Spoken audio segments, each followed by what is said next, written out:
ওনার বক্তব্য এক সপ্তাহ পরে আর কি দেয় অপেক্ষা করি।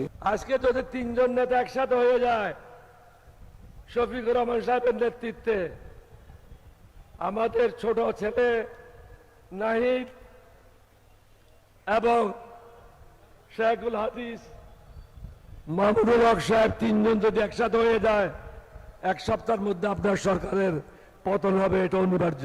এনডিপি নেতা বলেছেন তিন নেতা যদি একসাথে হয়, জামাত নেতা, এনসিপি এবং খেলাফত বলছে, সে সরকার এক সপ্তাহ সরকার টিকবে না।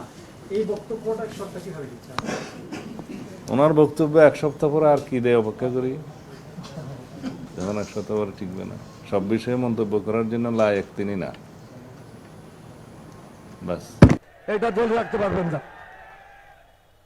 কারণ তারা যে কোনো সময় 20 লক্ষ 30 লক্ষ লোকের সমাবেশ ঢাকাতে ঘটাতে পারবে।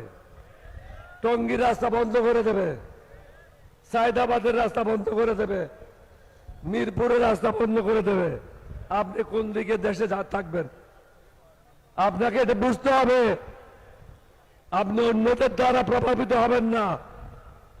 দেশের মানুষের কথা বলে চিন্তা করেন, দেশের মঙ্গলের কথা চিন্তা করেন।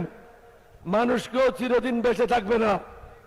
মানুষ বেঁচে থাকে তার কর্মের মাধ্যমে, টাকা দিয়ে নয়, পদ দিয়ে নয়। আপনি প্রধানমন্ত্রীর জন্য জনগণের মধ্যে বেঁচে থাকবেন না। আপনাকে বেঁচে থাকতে হলে জনগণের আশা আকাঙ্ক্ষা আপনার কর্মের মধ্যে প্রতিফলিত হতে হবে। সেটা হলো জনগণ যে সংস্কার চায় সেই সংস্কার আপনি করেন। মেহরবানি করেন অন্যের কথায় প্রভাবিত না হয়ে বাংলাদেশের মানুষের কথা চিন্তা করেন।